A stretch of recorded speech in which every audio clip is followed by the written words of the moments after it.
ওয়ালাইকুম প্রিয় শিক্ষার্থী বন্ধুরা, কেমন আছো? নিশ্চয়ই ভালো আছো। তোমাদের এইচএসসি 2024 স্টুডেন্ট, তোমাদের জন্য তোমরা জানো যে তোমাদের পরীক্ষা 30শে জুন থেকে অনুষ্ঠিত হবে এবং তোমাদের জন্য 4টি দুঃসংবাদ।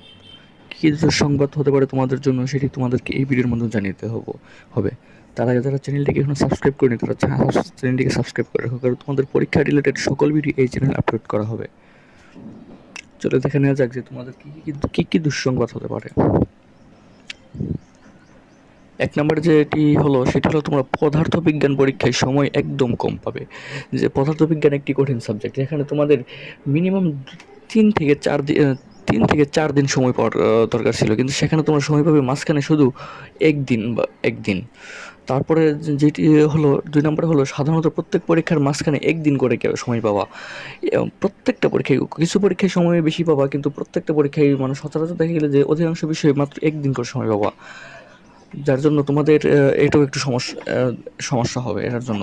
আর 3য় নম্বরে যে সমস্যাটি হলো সেটা হলো 17 তারিখে ঈদ হলে ঈদের জন্য কিছুদিন তোমরা ভালোভাবে পড়ালেখা করতে পারবে না, কারণ ঈদের সময় পড়ালেখাটা হ্যাঁ অনেকেই করবে, কিন্তু তোমরা রেগুলার যেভাবে করছো সেভাবে করতে পারবে না। এবং 4র্থ নম্বর সেটি হলো যেখানে তোমাদের সময় পাওয়ার কথা ছিল 2 বছর, সেখানে তোমরা সময় পাচ্ছ মাত্র 15 মাস, যার কারণে অনেকের এখনও সিলেবাস শেষ হয়নি। সো সিলেবাস শেষ না করে পরীক্ষার হলে বসা একটি বিপজ্জনক। সো তোমাদের এইগুলো সমস্যা হতে পারে। তোমরা ঈদের ভালো করে পড়ো অ্যান্ড ভালোভাবে পরীক্ষা দাও। আসসালামু আলাইকুম।